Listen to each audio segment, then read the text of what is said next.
Brands Hatch, 9 turns, 2.4 miles. It's going to be a good one. Looks like we've got Justin here with us as well. Let me get you turned up a lot more so that we can all hear you. Sorry about that. Nah, that was good. I had everything turned down low. Alright, now we can hear your voice. Hello, everybody. How's it going? It's going good, everybody else says. Awesome. It's a nice day here in Brands Hatch. It's a good turnout here, 16 started qualifying. Yeah, we had a few people flicker in and out, and Andreas already had some, we'll call it mechanical problems, but he managed to get back out in time for qualifying. So I'm not exactly sure who we lost just as qualifying began, but we did peak at 17.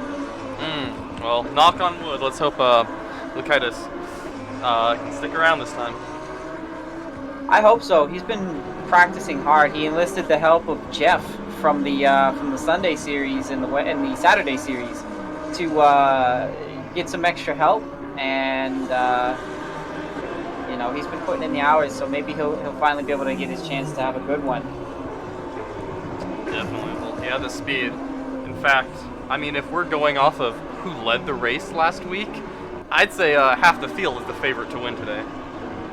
So. Yeah, you know, and unfortunately, none of them are named Mansell. And you know why that is? Well, I assume because this is England. Well, close, but believe it or not, there's 2 drivers that have track records at this course for each of the layouts. Both of them with the last name Mansell, though no relation to them. Really? Yeah, you've got Nigel Mansell in F1, and I want to say his name is Craig Mansell. I could be wrong. He is the driver 61 fella. He actually has the track record here for the short layout. Ah, good old Indy. I don't believe ACC even has the Indy layout, does it?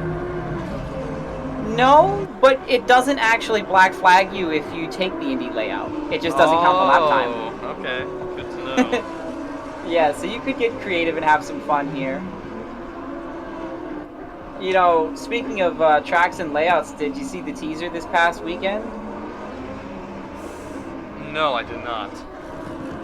So, actually, so yesterday, just after qualifying, the official ACC Twitter posted a picture of Imola. And said, hold your breath over the weekend, or something along those lines. Now, freezing time. I know, it would be cool. Interesting if they're just adding Imola, or I assume it's going to be some expansion like they've been doing. I think I think their motto has been if it's any content in like the default European series that it gets added for free. Because that's why with the 2019 been adding, they added. Like, is it just literally going to be Imola, or will they add it as a part of a group, like, you know, where here they added GT4s? Are they going to be adding it as a group of tracks? Or I wonder if they're just, you know, kind of slowing down to the point where they're just adding single tracks now.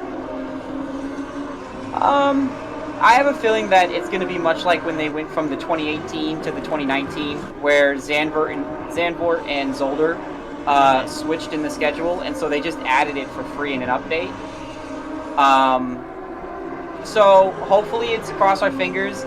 The more tracks that the actual series goes to in real life, the more tracks we get in the game for free. But the next DLC coming up would be the British GT DLC. So that's 3 tracks, I believe. So that'll be a lot to add in England. That's true. Yeah. Well, unfortunately, Silverstone is ran twice, so it's 8 races. And with Silverstone being ran twice, that's 1 less unique track that we could be getting in this DLC pack because there's no need for it, you know? Indeed. So I see Rachel Guerin taken up where she left off last week, although unfortunately we don't have McLaughlin this week. No, unfortunately he's got university school to deal with, so he's not going to be able to make it for at least a couple weeks here. That's too bad. Yeah, it is, but he has been trying to get some practice in race with the fellas that are around late at night here in the United States. Because he is all the way in New Zealand. Ah. Well, yeah, that makes things a little tricky. Yeah, yeah. I mean, was it 18 hours ahead of us? I believe ahead of me at least. Looks like Rachel's stalled out just coming out of Druids, which that can be a tricky corner with all the curving. Oh, yep. But she's got it going right ways. Right ways. Nope, forward. nope. There we go. Back around. Oh. I've commentated her the slowest spin of all time. Alright, well, did a nice job there of... maybe. Okay, yeah. Nice rejoin here. 3 more. There we go. Which, you know, frankly, if there's a point to the academy, here we go. That's nice to see. I'd like to see a lot of people. I would like to see a lot of people work on their rejoining across all the series I've been in. Absolutely. Patience goes a long way. Jumping out in front of somebody does not make any friends either. Does not. So, do you know, give you another history lesson here, do you know what Brands Hatch started as before it was a racing car track? Oh, that's wow. a little bit of a hint. Ooh, that's gotta be an old one, because it's an old track. I would guess ducks. They were racing ducks, weren't they? Oh, absolutely. They're playing Duck Duck Goose all the way around. I can't really think of anything other than dogs, or I guess horses, but... It was a horse racing track. Okay, so was it like your conventional oval? Because surely you don't mean like this layout was a horse track. So, Druids was not an original corner on the track, and neither was the rest of the GP circuit. So the Indy circuit, to some extent, was part of a horse racing track. And interestingly, it wasn't a clay surface. It was actually a grass surface. So it was grass horse racing, which not a ton of that over here, really. Yeah. It's mostly like Talking clay old and mud. school over there. Yeah. And before you ask, no, I don't know what horse has the record here. Yeah, Brands Hatch is a weird one. Pretty much any modern track, you know, even if you can date it back to the 50s, there's been massive, you know, there's been changes to the layouts, because the racing circuits, you know, they raced on were not the same. Cars could not take modern circuits. Brands Hatch, though, has basically been unchanged since like 1960. There was a chicane actually going through. Actually, I'm on board with Andreas right now, and I believe the chicane is where he is currently, or where it used to be, I should say. There was a chicane, and they took that out in 2002. So that was the most recent change to the track that I can They must remember. have added that in at some point, because I know the classic version didn't have that there. That wouldn't surprise me. Yeah, I think the chicane was there specifically because of F1, but don't quote me on that. Wouldn't surprise me if that came about sometime around 94. They just butchered every track following Senna's death, and they're like, alright, chicanes everywhere. Yeah, well, that sounds about right. I know... Yeah, that's probably right. Because I know the track record here for the circuit was set with the chicane in the Grand Prix circuit by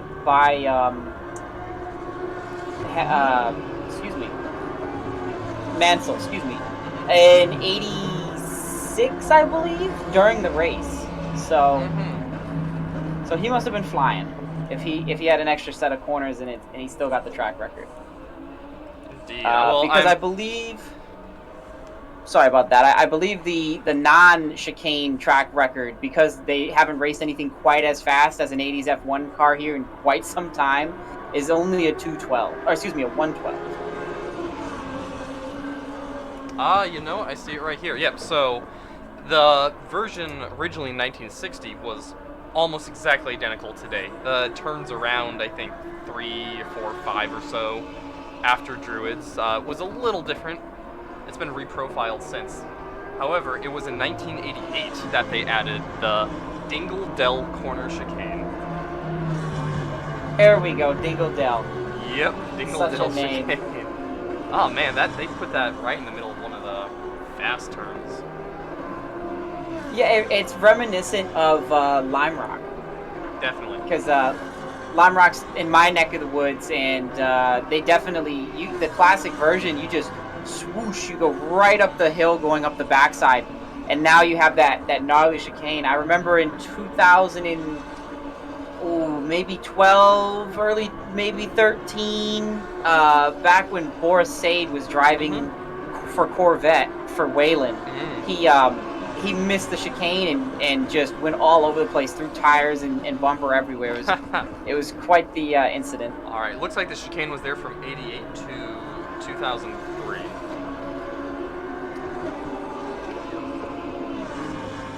So it's actually a good question. What was the last year that F1 raced here? You know, I don't know the last. Where's Mike Magnus when I need him? I can tell you, I was talking about this earlier with my friend John, and he said he actually has a set of the ticket stubs from then, because his parents went to the last F1 race at this track.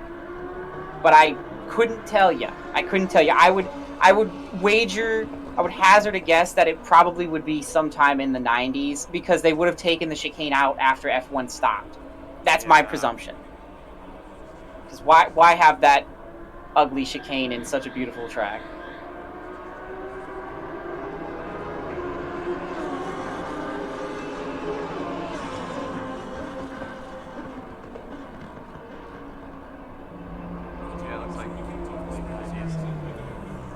Or early 90s. So, qualifying is dying down here. There's only about 10 seconds left on the green, and Andreas put down a screamer. He put down a screamer. With Rachel Guerin trying her best to keep up. Just barely, almost 2/10 off, so... Guerin second. Last week's kind of surprise winner, David Nelson, up in third. Nice showing there. Foster, Faye, Howell. Was Howell here last week? I know Sith wasn't. Yes, Howell was here last week. That was Mr. Send It. We've got Mr. Send It. He had to go get some forms put in, new passport. Figured I'll spend the $200. I'll change my name. We got Quackenberg in here, McIntyre, Gallo, Palmer, Lowe, and Ramos making his debut in the series. Excellent. It's good to see him here. And the missing driver seems to have reappeared. I think it was Quackenberg who might have dropped and come back. I think so. But, well, we've got the top 6 all within a second, so I think it's going to be another heated one. Yeah, and we saw last week that no one that qualified in the top 6, I believe, finished in the top 6, right? Is that actually so. No? Josh managed to squeak back into 5th. But for the most part, it wasn't pure pace that won. It was whoever could keep it out of spinning in Lesmos. It's a pretty close one. Guerin is just under Lykutis in the first sector. Lykutis is just under Guerin through sector 2. But then Lykutis kind of opens it up in sector 3. That's where that gap comes from. Looks like we've got a few more drivers finishing some laps on the track, I believe. Yes.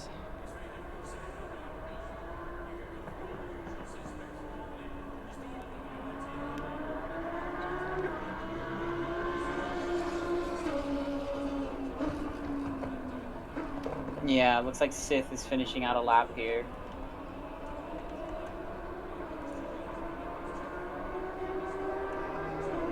Yeah, I gotta say, Andreas coming in and putting down that screamer, I'm happy for him. He's put a lot of time into this, and he's been very vocal about seeking out help, which is important, You can't get it if you don't ask, so it'll be good to see.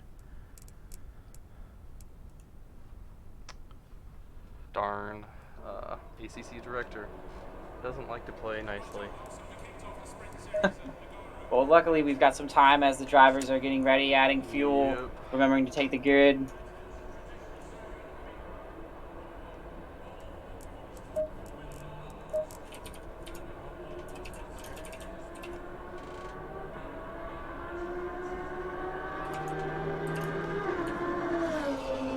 And we're back down to 16. We lost someone. Are we? I'm still seeing 17 on mine. I've got Andreas, Garen, Nelson, Foster, Faye, Howell, Sith, Heyman, Oh, you know who's Bennett, missing for me is Pechia. Lycudis. I hope he didn't drop Oh again. no! Yeah, it's showing Tragedy. Garen for me up in first. That is tragic. You're absolutely correct. Hopefully he can get it out from the pits. He's been having trouble with those darn electrical gremlins. Oh no.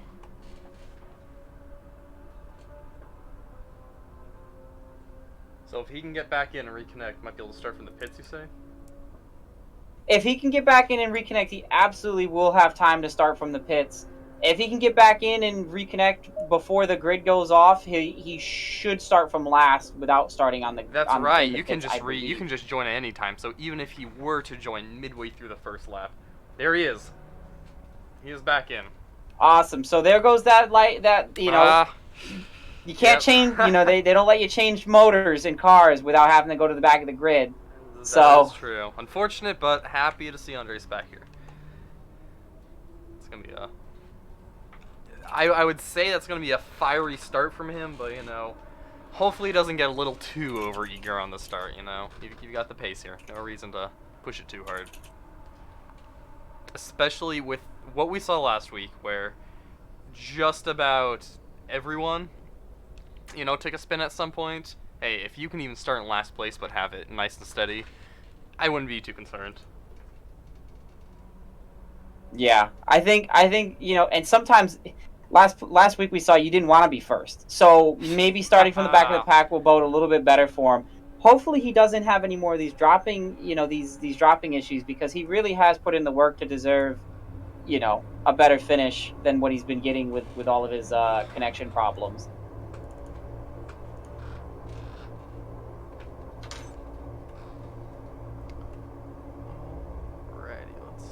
Well, you know, the way the opening lap was last week, let's hope we can get a repeat here. Definitely a bit twistier than Monza.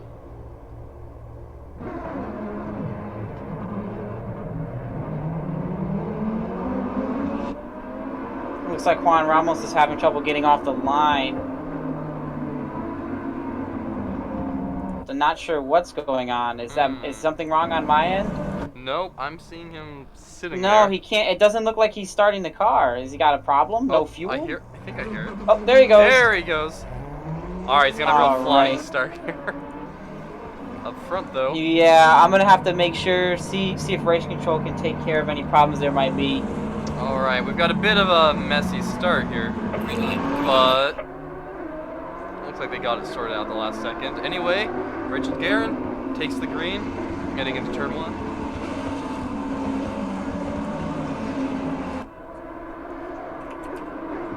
Nice and clean. Looks like Howell's going a little wide, extra cautious through Druids. Not a bad idea.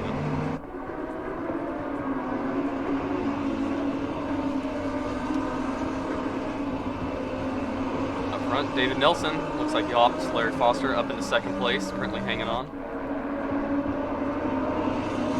Oh, this is a good fight here for second. I'm sure Foster, he had a lot of speed at times around Monza. Would love to get up there and fight for the lead.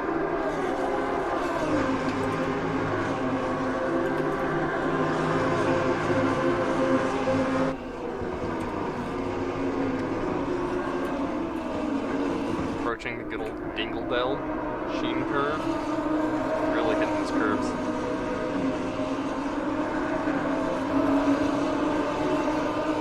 I see Quackenberg has picked up a number of places. I believe he started around 10th and is up to 5th, so lightning start there. Awesome. Sorry about that. Had some race control to deal with. Pulling double duty today.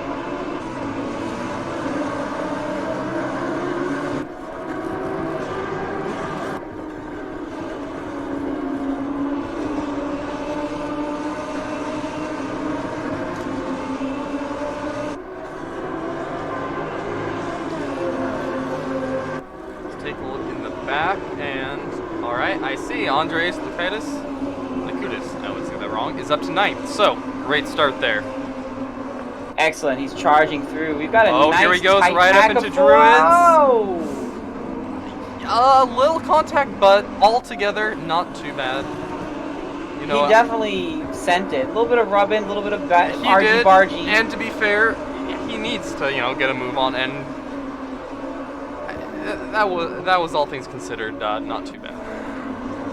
No, but it looks like Picha wants to repay the bump. He's coming in hot after him. So put it this way, we'll see what happens. Went a little high through the middle of the turn. That's where the contact came from. That was not perfect. The dive itself, he was there alongside him, so that was fine. Yeah, I think, you know, these are full-bodied race cars, you know, with a driver and all things included, they're pushing 3,000 pounds. You're gonna see some door banging, and really, we try to keep it to a minimum, but when in Rome, do as Romans do, and this is the home of the BTCC, so, you know, sometimes you gotta put the elbows out, and you gotta start, you know, making a move here and there. So I can't say I blame him for being a little bit, you know, aggressive. He's got a lot of work to do. Let's see. Larry Foster is up in third here. He is just sticking to the back of David Nelson. Mm-hmm. But Aaron, in the meantime, 2.3 seconds out front. she is checking out, and she wants to put as much space between her and the two of them as she can while they're still amongst themselves. We've seen in the last couple of weeks, we've seen Garen probably be one of the most consistent. Unfortunately, hasn't had a perfect race without incident, and that's come back to bite her a couple times. Let's see if she can finally get in that race, even if, you know, you don't got to put down a scorching lap every lap, but just... Oh, Lakutis with a crazy dive. I'm sorry for cutting you off there. He was going into turn 3. He just sent it up the inside, and he's on a warpath right now. So, whew. No contact, but he made his presence known that he's going to come through one way or another.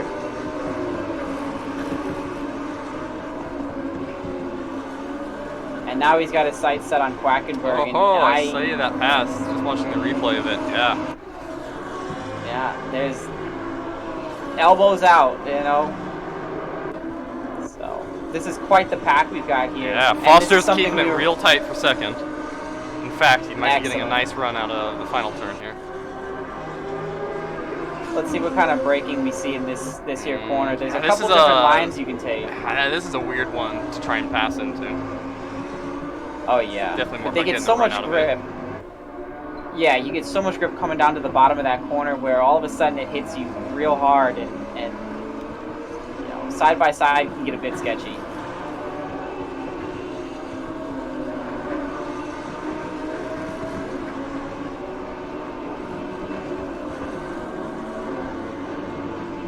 Take a look here. We've got an off track going into turn 3. Oh no!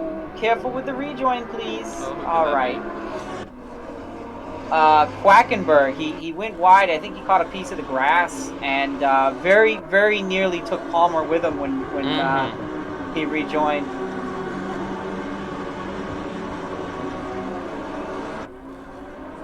Now we can see the Pink Panther of Ryan Gonzalez, who the first test week, he was the most consistent driver in the field. And going into Monza, I believe he was in the top 5 of consistent lap times. He's a guy that's going to sit there. He's not going to light the charts on fire. He's not going to put down some crazy lap where, you know, you got to get the dust out of your eyes because you can't believe it. But he's going to be hitting his marks every single lap, and it's going to pay off big time.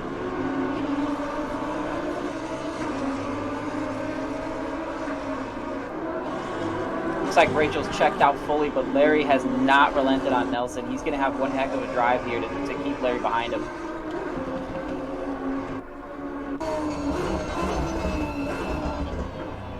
Looks like Andreas is looking to make a move on Cliff here. Threw it up the inside. Wow, the aggression here is incredible. Definitely some shades of Earnhardt almost. He is just not letting anybody hold him up. Wow. I don't think Cliff is going to be happy about that one. Far. Pretty clean. Yeah. He's definitely. I think every one of the cars he's passed though has had some black and red markings on it though. He's definitely sharing the love. Yeah, this last week after watching Monza, I actually hopped into this car, did a bit of a test in here, wanted to see how it drove myself. It's not an easy one, that's for sure, especially under braking. Wow, it definitely wants to over-rotate under braking. So, pulling off moves like this, showing some good car control, I say, as he goes wide. Oh, and when one goes wide, the rest do. They all follow each other off like a mother and her ducks. Looks like Peach is a little more confident under braking and carrying speed through those sweepers back there. We see it again here. I'd like to see it. You can definitely see each driver's strength coming out in different places. You can see Cliff taking the wider looping line because he's trying to not get as much wheel spin. But if you can hold it tight and get through that little hump without burning them up, you can see what Picha does here. You just get an incredible run through there. Oh, he is going wide. Oh! Hang on to it, John. Good save. Nice job. Nice job, John. In fact, he might even hang on to the position. Nice job by both drivers there. Wow. You know what? We're going to go back and get a little They're still side by side. They traded sides. Oh, all right. And after that, discretion being the better part of valor, Cliff backed out of that, deciding I don't want to go too wide all the way around the track. Watching a replay on board with Picha. That was a nice save. And while we were watching that, unfortunately, at some point we missed a move. Larry has put Nelson in his rear view and has already pulled out quite a gap. Oh, I wonder if that was a bit of a mistake for Nelson then. So, well, let's see now what kind of lap times Foster can put in Reeling and Guerin. It'll definitely be something to see.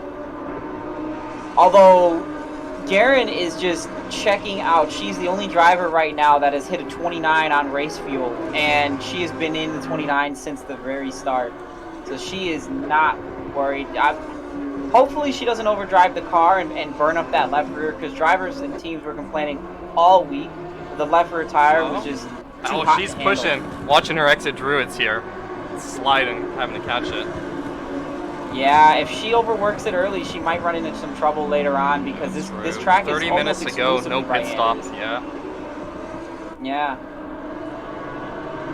Let's see. So her last lap was 29.8. Meanwhile, Foster a 30.1. Nelson a 31.9. So yeah, I know Rachel wants to cook it here, but oh yeah, I would agree. Don't use up stuff too early here. No, if you can be consistent and go fast, great. Or if you can take a really smooth line and be fast, great. But don't sacrifice any of those tires to go fast. All right. Absolutely. Lykutis, meanwhile, has made his way up in 5th, past 5th.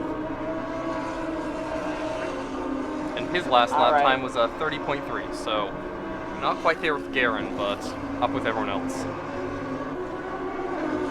Towards the rear of the field, we've got two different battles shaping up here. We've got Zach Bennett and Sam McIntyre. They're neck and neck, nose to tail, going through the back straight here. And we've also got Shang Fengfei and Ramiro Gallo also following in suit, with a substantial gap between them and the next pack of cars, but they're definitely putting in some work on each other.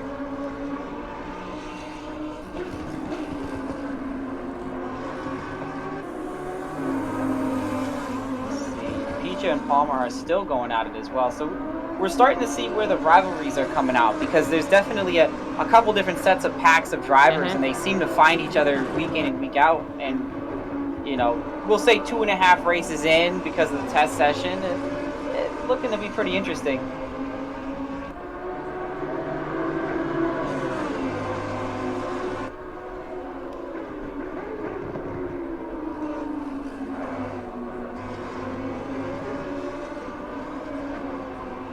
Oh, wow. Did Rachel have a mistake? Oh, Larry she must have. Yeah, that went from 5 seconds, 1.1. Wow. Do we have a? Is there an alert for a replay on that or?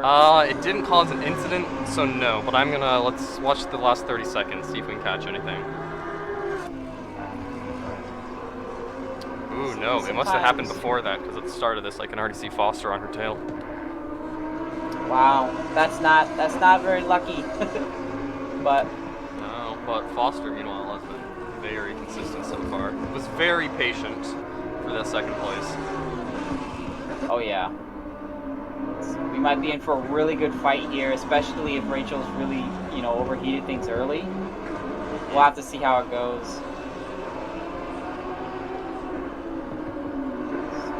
Looks like from the timing sheet, she's getting a bit of a better run down the first corner, which is really saving her because she's losing a ton of time through the stadium section here.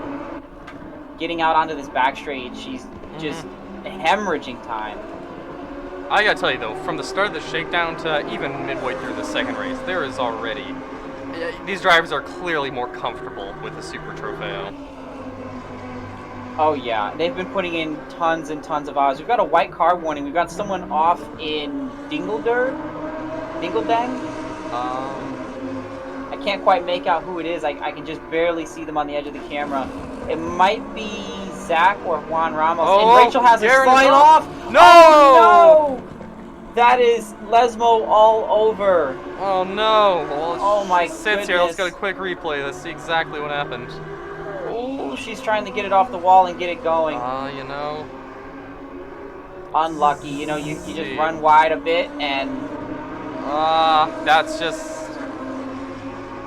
Yep, going through Sheen, I believe. You hate to see it. Just ran wide, then got in the grass trying to get it back on track, oversteered. We've got another car off just after Drudes. I'm not sure who that is either. Seems like they've got it going again. So Rachel is up in second. I have to wonder how much damage that did. It was a pretty, it was a pretty powerful touch into the wall, but... I think she's going to try and soldier on, but she definitely has some damage here. I can see the front bumpers pushed in pretty significantly, so she's losing time already. It's a half second down in the first sector. And this is, been the story throughout, but it's... Alright, you're in 6th. You're still in 6th, and you were running far faster than those 3 drivers ahead of you, so just, stay calm. Way easier said than done. And we see Andreas coming up to our first lap car. I think Juan almost had a bit of a bad start, so he really did start pretty far back. Let's see how they shuffle through here. Oh no! Hey, fair play, but got a bit of a nudge. I think the car behind him coming up to pass him thought he was going to have a bit more mid-corner speed here. He got it going in the right direction though. No significant damage. I believe Belodi had an off. I see damage to his nose coming out into the final corner. Let's see if we can find him on my timing here. Come on, Juan, keep that speed up. At least I'm fairly certain that's the car of Arthur Belodi, but I don't see him on my timing sheet. Who's that going in the pit lane? Oh, Sasha Lowe, I'm sorry. Yes. He seems to have gotten into some sort of an incident, and he's bringing it down the pit lane, figures out. Alright, looks like Udis just made it by Hemion for 3rd place. Alright. So, now he can really set his sight on the leaders. Although it looks like Chemo Sith has been just bulldogging his way up behind him. So yeah, he's been following Udis pretty well. Yeah, he might be. Sometimes what you see is a case of a driver. He falls in behind someone who's got a little bit more pace than them, and all of a sudden they start following the lines. They start figuring out they're braking a bit better, and suddenly, they find a couple tenths that didn't happen in qualifying. He is on the tail of Hemion here. Oh yeah, he's definitely making his presence known.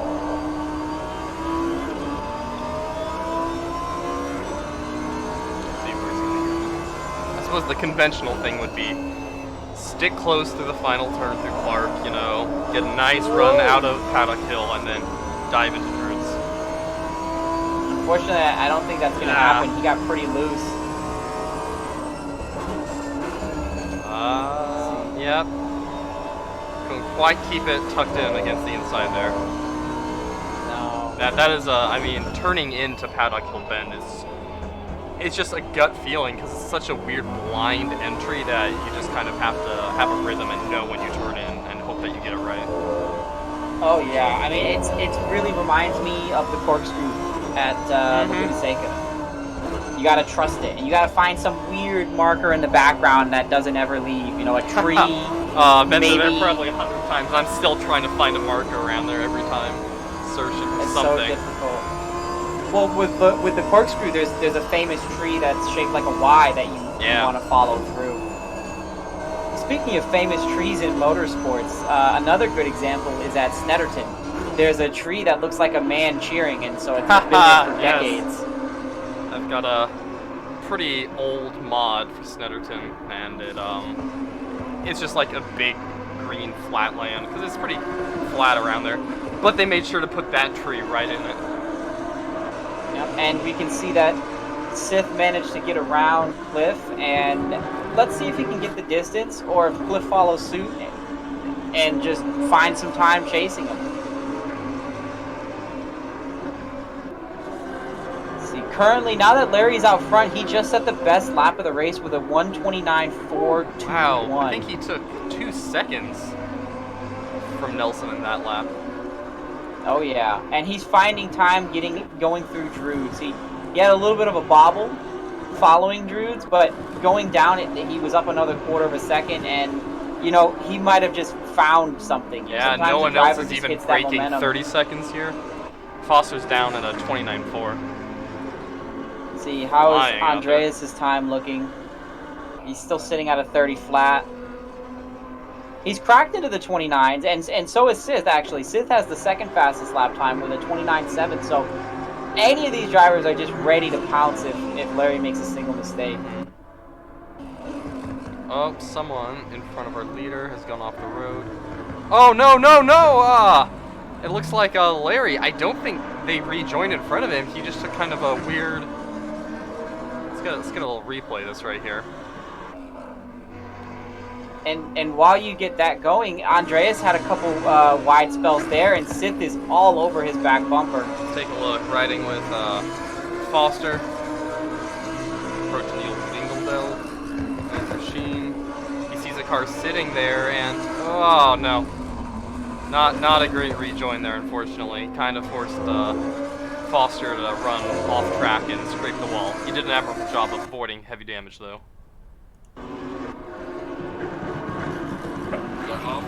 It does, yeah, it looks like Larry hasn't lost a considerable amount of pace, though his rhythm is probably gone for the time being, because that'll get a driver shaken up.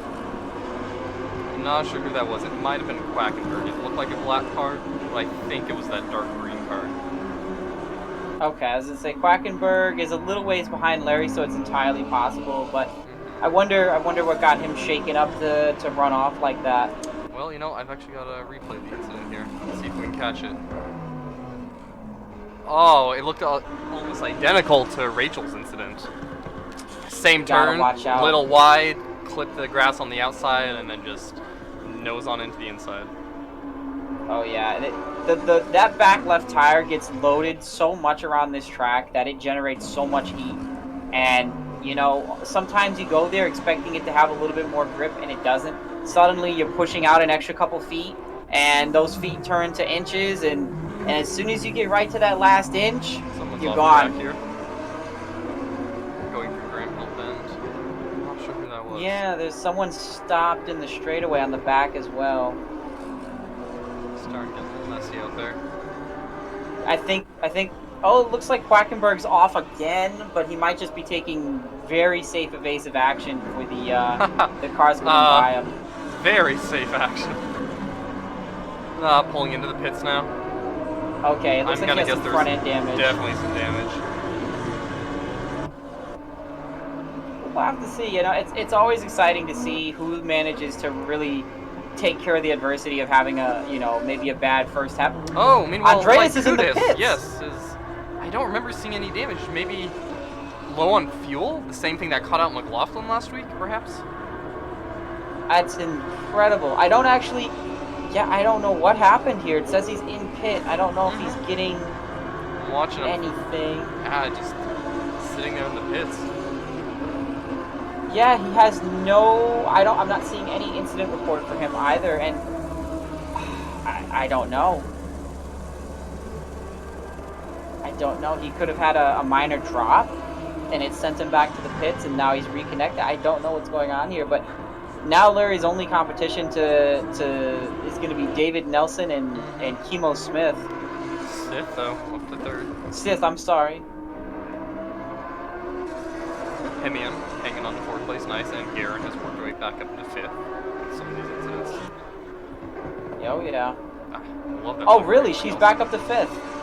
Indeed. Even with that damage, she's just decided, you know what? There's not a lot of straight line speed that I need here. I'm just gonna make it work.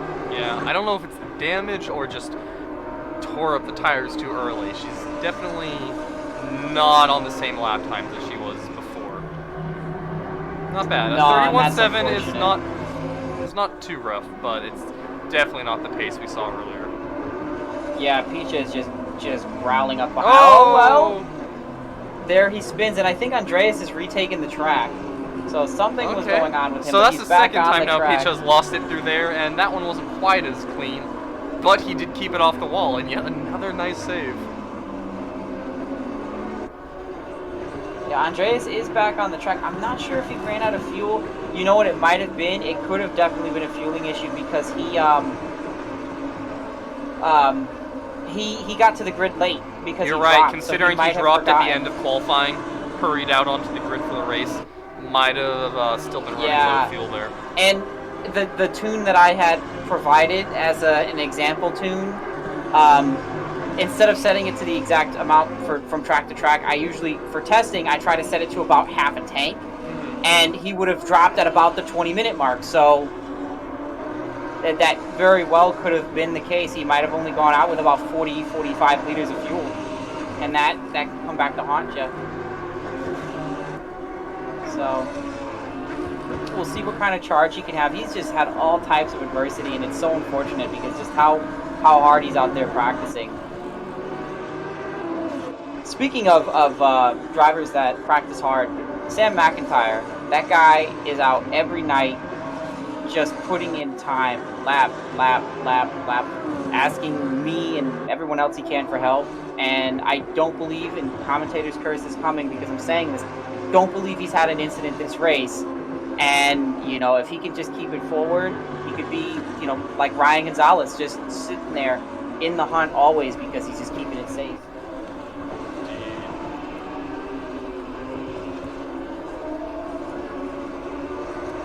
Speaking of which, let's check in on Gonzalez sitting in ninth. Yeah, he's got a nice smooth drive going. He's quite a ways back from 8th place, but there's still 15 caution in Sector 2, Sector 3. I'm seeing the yellow flags being thrown up on the screen. I'm seeing 357 accident, 423 accident. Looks like Faye has some minor front end damage. Could that have possibly been him and someone else? Yeah, I'm still seeing yellow flags in Sector 2. There's a driver off in one of the bends. Oh my goodness, it's Larry! Larry's off, he's in the barrier. Oh no! Alright, we're gonna get a better view of what happened here. Taking a little replay, going back a minute. I know I'll catch it. Oh, he lost it, saved it, lost it the other way, going backwards. Oh man, then rolled it backwards into the barrier. That's no Sounds good. like that maybe stalled it, but I think he got it going again. I'm watching the replay. Nelson goes by. Okay, so I'm not sure how the rear is going to respond to damage. Oh, then a little frustrated, starts doing some donuts in the grass, trying to get back on track. Then there. Oh yeah. man, another one. And in his frustration, I know you just lost the lead, but you still got to be thinking about the rejoin, keeping it safe. See how safe he can get this going here. He's got a moment. Get her righted. It's easy on the gas. Wow. All right, Sam, cutting it close. He wanted to go out and give him a high five on the way by, give him a pat on the back, and he got close enough that they touched. So Foster is back in 11th, but again, I'm not sure. Oh no! There he goes again. Well, could he have gotten a flat tire? Also, it definitely, at least visually, the rear wing impacted the barrier. I'm not sure what kind of damage it actually took from that. Certainly, any tweak to the rear wing would just destroy the balance of that car, and it does look like it might be a little off. Well, you know, what I'm worried about is if he went in at the wrong angle, it's entirely possible that he has a puncture. That ACC has contact-based punctures, as well as flat spotting, over pressure, under pressure. I think there's 5 or 6 different ways. Riding on board here, one, the wing is a little tweaked, and I'm not sure if it's just out of balance or no, he is getting up to speed now, so I don't think it's gonna be a puncture. Nah, you're right, but it seems he had a couple of spins and you dirty up the tires and you get frustrated. A lot of bad things can happen. Definitely. We've got another yellow flag. We have someone off in the same place as Larry on the opposite end of the track. It's a I see. Gallo and Quackenberg are coming together in, I want to say, Surtees.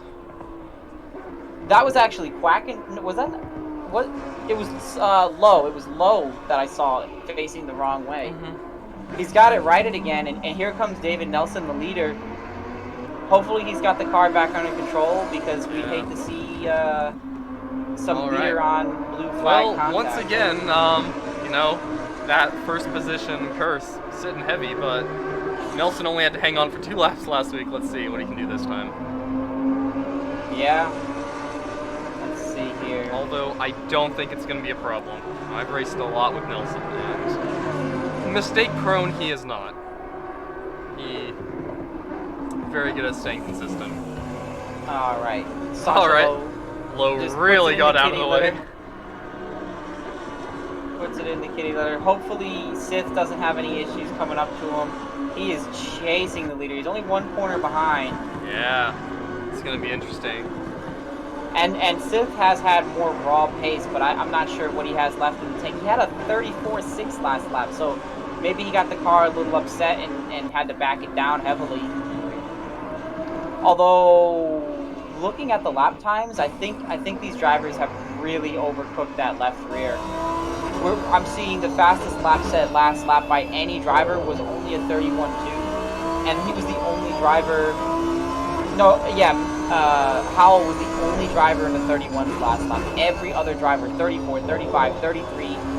It seems like they definitely weren't conservative on that tire, and we're gonna see that. All right, riding on board with Bennett here, chasing down McIntyre for 9th place, heading into Paddock Hill. These two, I feel these two have been together the entire race. I think so. Definitely not practicing social distancing. That is absolutely sure. All right, Bennett. He got a good run through the middle, Druids. Oh no! Just as we say that. I'm not sure what happened there, if he just kind of overcooked it or what, but he started to slide a little. I think that's why they've been together all day. Bennett has some good pace here, but every time he gets up on the tail, McIntyre just has some little issue.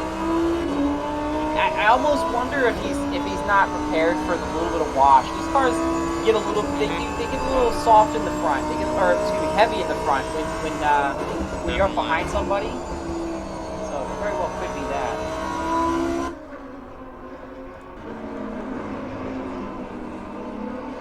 And Larry is charging as hard as he can to get some positions back.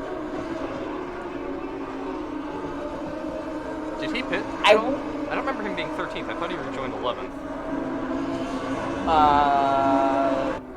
You're right. He had to have, especially. Yeah, he's multiple laps off now, so that had to have been a pit to repair the damage. Yeah, Gallo is 2 laps down. Yeah, if you're gonna come in for damage you know, this late into the race, you might as well throw fresh rubber on it and try to go out and set a fast lap or something to have pride with going into the next race, because it can be pretty bad to the confidence of a driver to be in the lead and have such an off. You know, I've definitely done that in some races of my own. If I took damage or something early on and found myself out of the points, running too far back, it was like, all right, well, I'm not getting points here, and ultimately a race that's ruined is basically a practice session. You know, you're learning the car, so there's no point practicing for 15 minutes with a damaged car. It's not going to teach you anything, you know? Absolutely. Absolutely. It looks like Gaio's having some trouble here getting it corralled after an off in Druids. So he's got it going in the right direction again, but hopefully he doesn't have any issues with dirty tires. These cautions breed cautions. Well, once again, we find some of our faster drivers near the rear. We got like Hudis and Foster, 13th and 14th. Yeah, so and they are only Rachel 5 seconds back apart. up the 4th. So, you know, fingers crossed, we could get a bit of a race here between those two, who were two of the fastest drivers up front early. Now they're just a few seconds apart. Absolutely. Do we know what's the delta time between Rachel and first place at this point?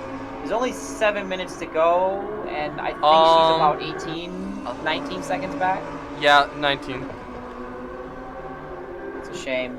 She's definitely tried her best to come back from that spin earlier. Steady gaps here between second and third. Yeah, and doing an admirable job with what little damage and presumably worn tires she has.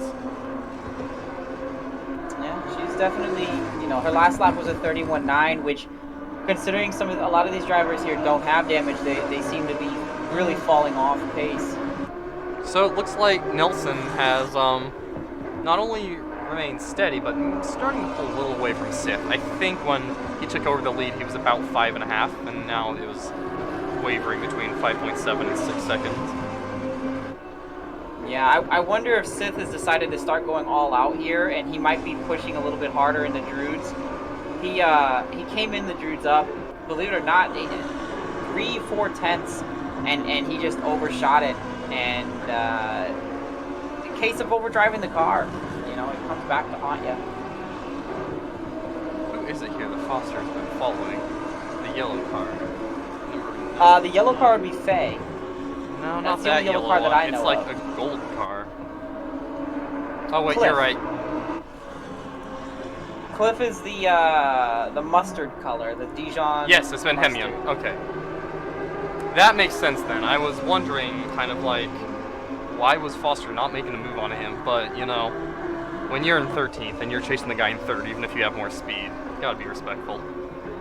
So that makes sense. Yeah. Yeah, absolutely. And I can tell right now, just watching him, he definitely threw fresh rubber on it. He's actually up. He's looking to set a fast lap here. He is flying right now. This very well could be fast lap of the race. He's on phenomenal pace. It would have to be a pretty good lap. I mean, he did start out the first couple curves stuck behind Hemian there. Yeah, looking at this timing. 29.9, not quite, but no. But like I said, he started out. He went through Paddock Hill in traffic last time, so let's see what he can do this time. And switching back over to Nelson, he's over 2 seconds off just coming through Druids. I'm watching his delta and it's just going down, down, down. So I don't know if he's had some trouble or if he's just really backing it down for the last few minutes and playing it safe. But I mean, if you got a gap, use it, right?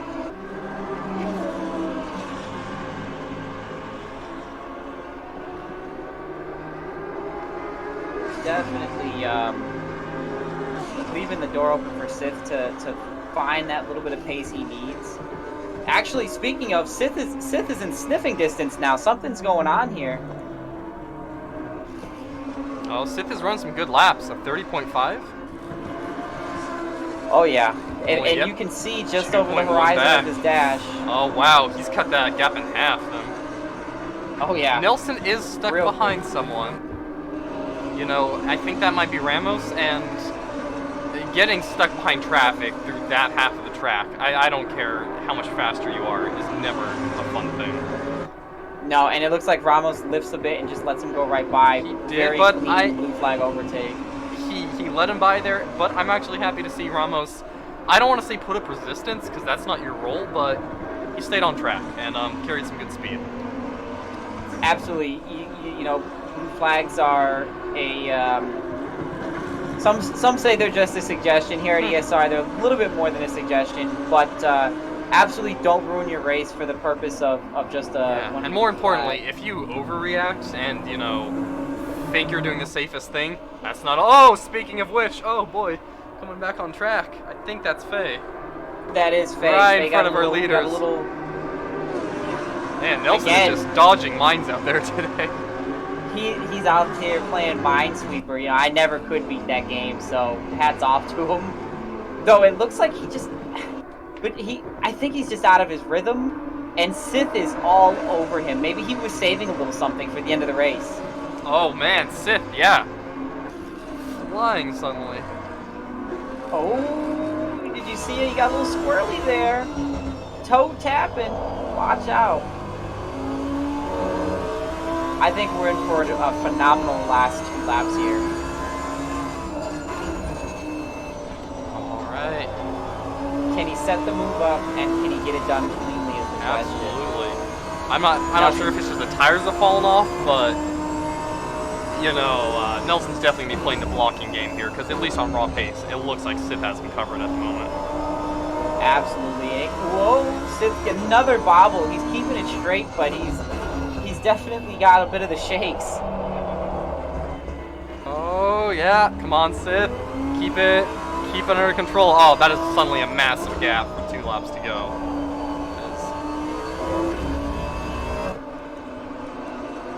Both these guys seemingly just got complete opposite cars right now. One's got all the speed, but a lot of oh, okay, yeah, one's got all the speed, but he's gonna have a tricky pass to make while Nelson just hanging on. Yeah, and every bobble that Nelson sees in his mirror, he's saying, just one more, one more. He's got one more lap to go. I think they're both thinking that right now as well. They just want to see that other guy make one mistake. Using all of that runoff, it's so dangerous if you go just put a foot too wide to the left. It looks like we're gonna get one more lap here. They'll have time to cross the stripe, and it's gonna be an all-out war. But even with that gap, he dropped back after the mistake in Druids. Sith is right back up there. Kind of a cheeky little look to the inside for a moment there. I'm not sure what's going on. Show a little presence, rattle his cage, and Nelson dives to the inside preemptively like I'm declaring this is mine. Here we go. Oh my goodness. That right there, as you talk about rattling his cage and then seeing him respond like that, as Sith, you gotta be thinking, alright, I'm in his head now. Yeah. Oh no, the inside turtles! You gotta be careful on those turtles, man. That Druids is giving Sith trouble. Yeah, you know, you see. Typically, you get a little bit more of a you can get a diamond line going, especially as the tires start to go, and it gives you a better run out of it, and it keeps you away from those turtles. But gotta say though, you'd think these guys, as ragged as they're racing right now, would be dropping back. No, they're actually pulling out a gap on 3rd and 4th place. Because we're pushing for it. Yeah, there's nothing left to give for these guys. Again, he's getting through that sweeper. Hoff, so much better. 2 more turns just like that. Okay, you're not gonna do it through Sheen. You're not gonna do it through this turn. But he's thinking about it. Nelson. Oh boy. We've got 2 off in this section here. Oh guys, come on. Just don't rejoin. Oh my goodness. You know what? Alright, can he? Oh, I'm not sure this is. Oh, Sam. I'm sure there's gonna be some frustration. There's gonna be some words. There's gonna be some frustration following this race. That said, I don't know if Sith would have had it regardless, and as good as a drive as that was from Sith, hats off, David Nelson. You are not handed this one like last week. You worked for this one. He definitely earned it, Beautifully and he went out there. What a good race. And that was, a surprisingly tight last lap considering how much of a gap Nelson was able to pull early in the race. Absolutely. Let's see. Hemia in third, rounding out the podium. Rachel Guerin works her way back up to fourth place. John Peccia, fifth place. A couple little squabbles there, but no major mistakes like we saw from the others. Hats off to you, John. That was a solid race coming home in fifth. Yep. Palmer Absolutely. sixth. Howell seventh. Gonzalez eighth. Bennett, we missed that with all the action up front. Bennett did make it by McIntyre for ninth at some point. A little sad we missed that one. Let's see. McIntyre rounds out the top 10, and that's back-to-back top 10s for him, and for how hard he's been working, that's you love to see it. Yeah. Then it gets a little weird down the order. We've got Faye, who had, I think, a couple trips into the pits, but still 11th. Not bad, considering I know there was an early incident that dropped them way down the order. Foster, 12th. Yeah. Gonna be some frustration there, but a solid day nonetheless. I mean, seeing that speed, that's promising. Outside of that one mistake, that was a good race from Foster, taking the start extremely patiently, getting out in the open, and then just hammering his way forward. He did excellent. Like Kudus, up until similarly. that one spin. Like Kudus, despite starting in last, you cut through the field pretty cleanly and effectively, only to, I'm guessing, run out of gas. Still, it had to be. I'm sure like Kudus is pretty frustrated with how everything unfolded, but it was a good day, nonetheless, just on pace there. Quackenberg, 12th, had a very up and down day, an entertaining day to say the least. Ramos, 13th, my man, good job. I like to see that. Absolutely, you like to see it. Lowe and Gallo, I know both took some damage, unfortunately, rounding out the field there. But they finished. They finished, stayed in it till the end. Glad to see it. Yeah, absolutely. So it was a good race. It was a good victory for Nelson. Sith is a newcomer, and he showed up and he did well. He showed excellent car control because there were some times when that thing got real fishy on him, and he corralled it. Little horse racing joke. I snuck one in there. So. If I can pull up any of these incidents. Show up. Something happened with Peccia. Just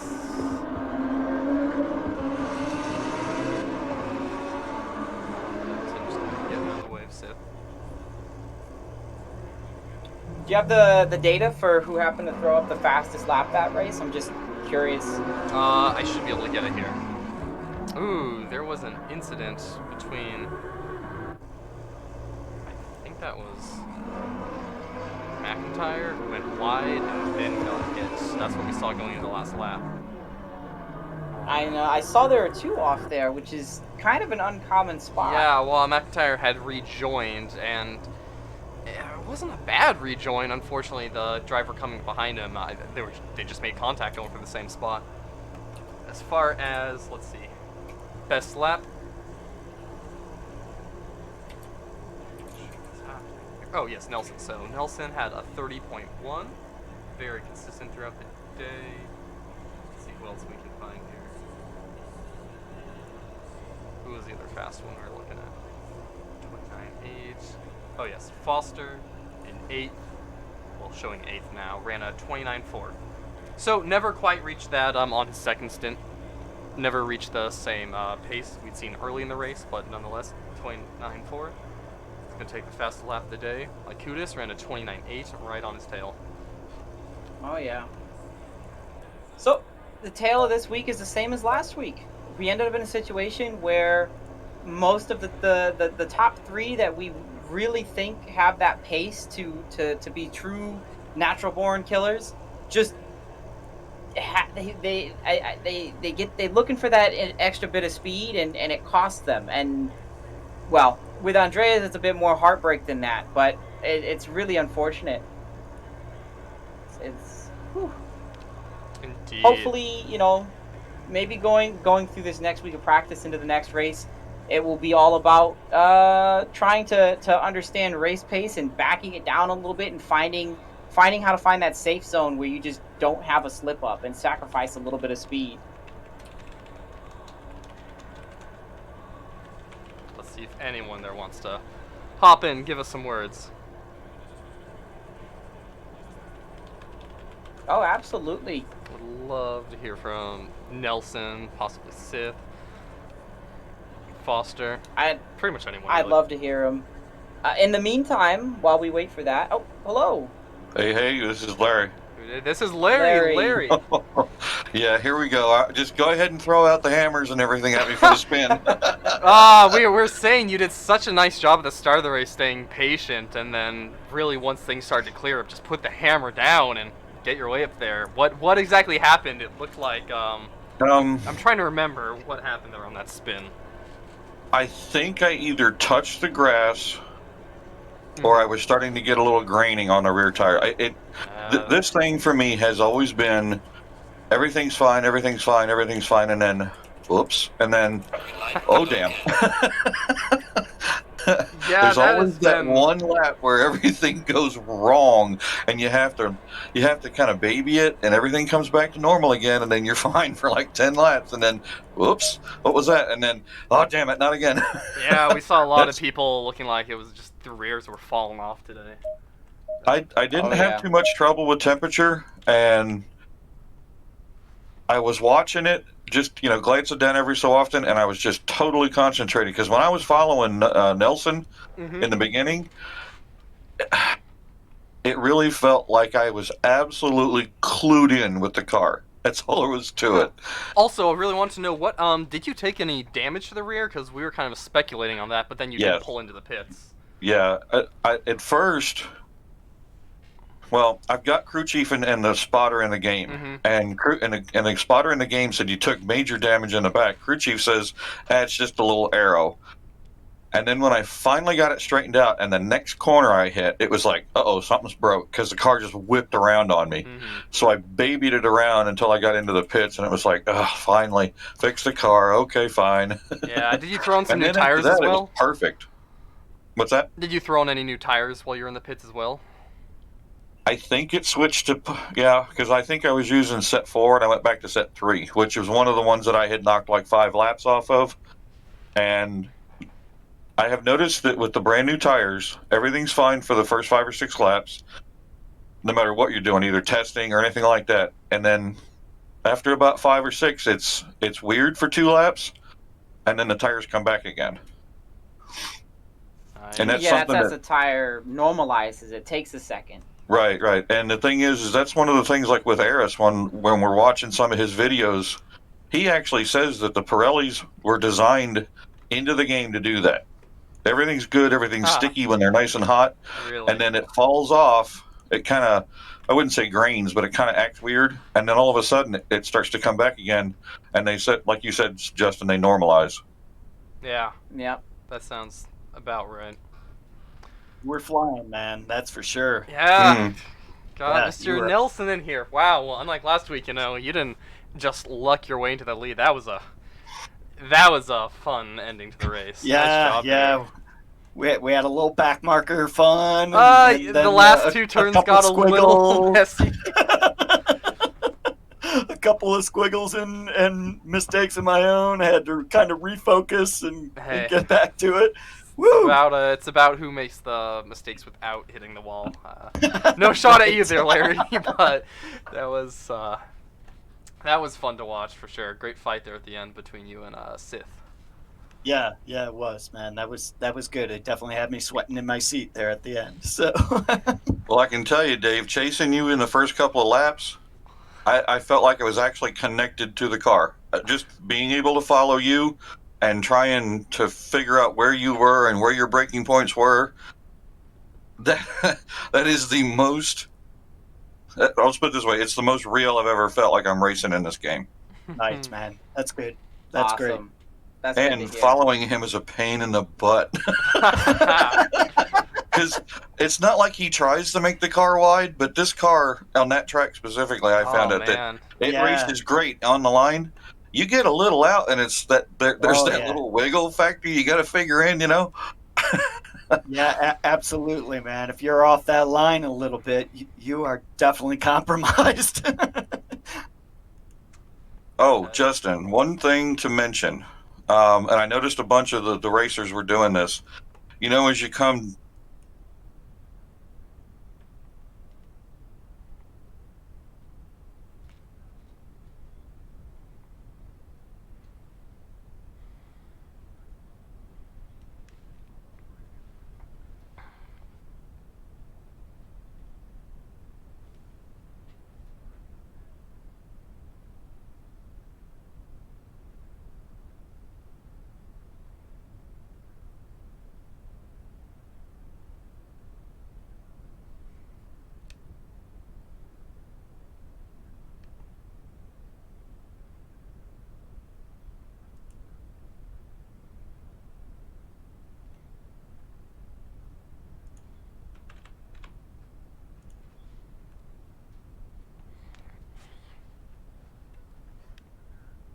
Because once you make the second portion of that, it puts you out to the left of the track. You just follow the track down the hill, and it opens up that corner instead of having to stay on the right, go to the left, and then switch back again. Because this ST does not like the switchback.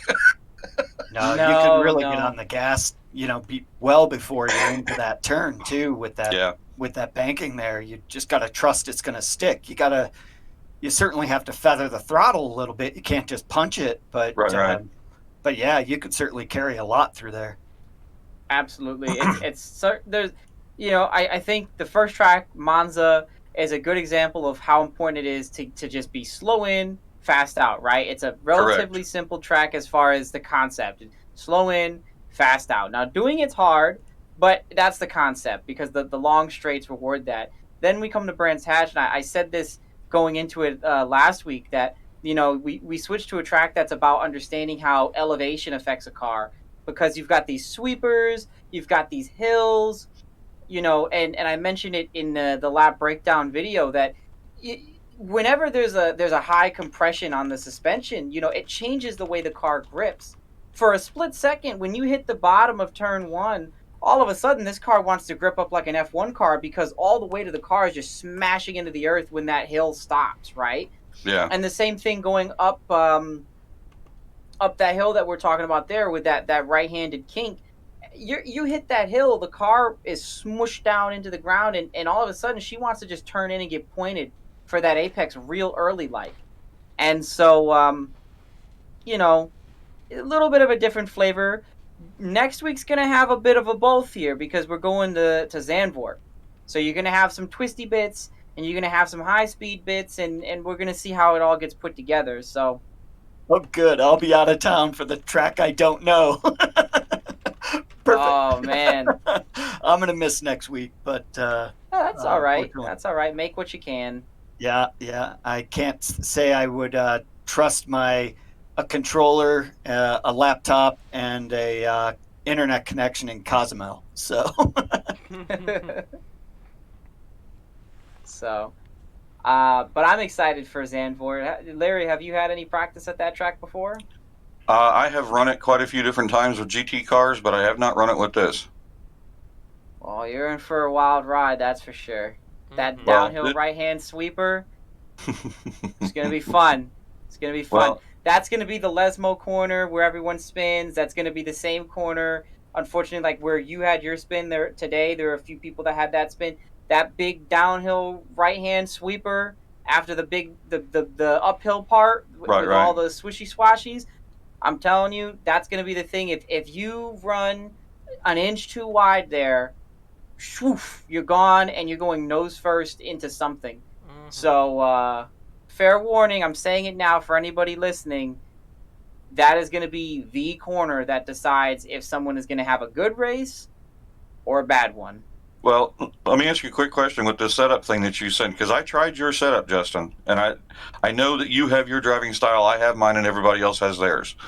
I noticed that if I took the rear springs of this car and dropped it 2 clicks to 136, however many zeros, the car would squat and scoot.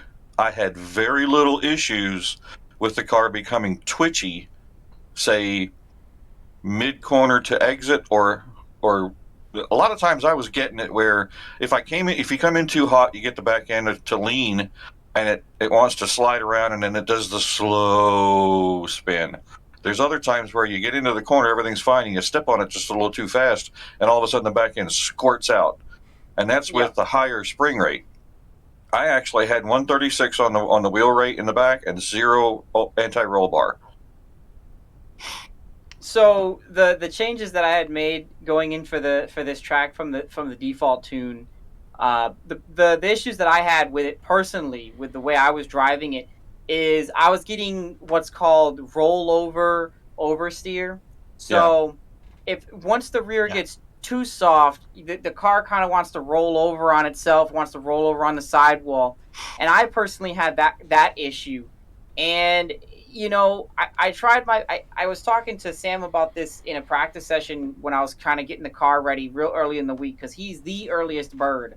Let me tell you, you guys are in here 3 hours early on race day. He'll be in here 3 hours from now saying, hey, can you help me out? Which is great. Yeah, but when everybody needs to learn at their pace. Absolutely, and there's no practice like good practice. So he I once I started pushing in it and starting to get comfortable with it and doing some tweaks, I thought back to the tune for Monza, and I thought how I went with something that I thought was relatively safe, but maybe it lacked some of the raw pace. I said, you know what, this week I'm going to find something that I feel is safe enough, something that I think is planted enough to, if you wheel it, you'll be all right. And I said, you know what, I'm going to try and give them a taste of something that's a little bit more, in my opinion, it drives better the more you approach a limit. So for me, the time that I'm picking up, compare in like the example lap times and things like that, which you guys started to get down to in qualifying, you're flying. Yeah, when he ran awesome. that qualifying lap and saw 128 mid, I was like, oh. Yeah. He's got that in him, though. He's got that Senna in him, where all of a sudden he hits that zone, he starts humming like Sylvester Stallone in Driven, and he just pops out a lap time. That's a 90s reference for anybody that watches terrible movies. Saw that. Been there, done that. So, he's got that in him, but I definitely think once you start pushing closer and closer to the limit, I personally felt like the car got harder to drive because I did have it softer. I absolutely did have it that soft, and it felt okay. But as you guys inch towards like Andreas's lap time with what he set, I don't know what his setup looks like exactly, because I know he asked Jeff for some help. We're all Porsche guys, and so he gave him a bit of a hand. Okay, and by all means, there's plenty of guys to reach out to. Before you go into the Porsche thing, this car drives like a Porsche. That's all there is to it. It does. It's got a hunka-chunka. It has a bit of a hunka-chunka. It's a lot less snappy, though, in the front, in my opinion, for turn-in. It feels like it turns in a lot less... the turn-in's a lot less responsive, but I can understand the way that it wants to do that weird back end. Yeah, that's the issue most people are having, is the ass end wants to come around. Everybody's afraid to go in too fast, because as soon as you get to a certain point, all of a sudden, zing, there goes the back end. McIntyre and I were working on his setup, and I had him put the rear end like mine, and he loved it. He was actually gaining time on his laps. All right, well, real quick, I'm going to cut you guys off right here and just wrap up this stream. Right. I know for Justin and myself, it's been an absolute pleasure watching, and we'll see you guys back here next week. Well, not back here. Can I say something before we go? Absolutely. I severely appreciate every bit of what you guys do. Well, it's been a lot of fun. Seriously, this is 100% exactly what I myself needed, and everyone else does too. Bringing us all together so that we can collaborate and help each other find the issues. This is the way everything should be. Well, I'll tell you, it's been really great just seeing you guys are absolutely, even just from the shakedown to this, getting more and more comfortable in that car, and I'm really excited to see how the rest of the season goes. Not to mention, I like this track now. All All right. Well, guys. anyways, I mean, we can keep talking here, but gonna cut off the stream. So we'll see you back here 3:30 Eastern next Sunday as well. Thanks, gentlemen. Absolutely.